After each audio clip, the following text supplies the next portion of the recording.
মামু আশ্বিন কাতি মাস কাম কাজ নাই, কি করি খামো? বুদ্ধি একটা আছে ভাগ্নে। কি বুদ্ধি? এই যে আর ভেততে এক বোঝা পাতি ভাঙি নিয়ে যা, ওই হিন্দু বা ঠাকুরি বাইর দিব, তাহলে অনেকগুলো জলপান দিবি। ওই নিবি তো? আর নিবি মানে আর ভাই যখন কাম করছিল সখন 130টা গরু আসলো। হাই সোবান আল্লাহ, এতগুলো গরু কোটে পাইছি আমি।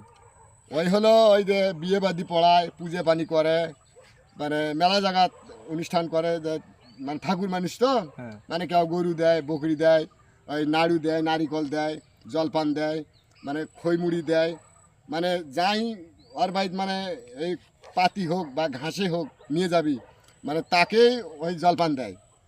তা মুই সেই জন্য করছে এখন তো কাম কাজ নাই, তে 2 মা ভাঙনে আর ভেত থেকে এক বোঝা পাতি ভাঙি নিয়ে যাই, ঠাকুরি বাইর দিয়ে জলপান নেছি। আজকের দিনটা অন্তত পার করি, কাল এখন কি হয় হবি। তেও কত কথা বারবার না গেল, এখন পাতি ভাঙি নিয়ে যাই আমরা। হ্যাঁ, নাও, আরো, ভাঙো। নাও। ভাঙো পাতি ভাঙো, পাতি ওনা আর ভাই ভাঙবি। গেলি পামো তো? হ্যাঁ পামো, মানে পামো, একদম কোনো মিস নাই, কোনো মিস নাই পাতি ধর।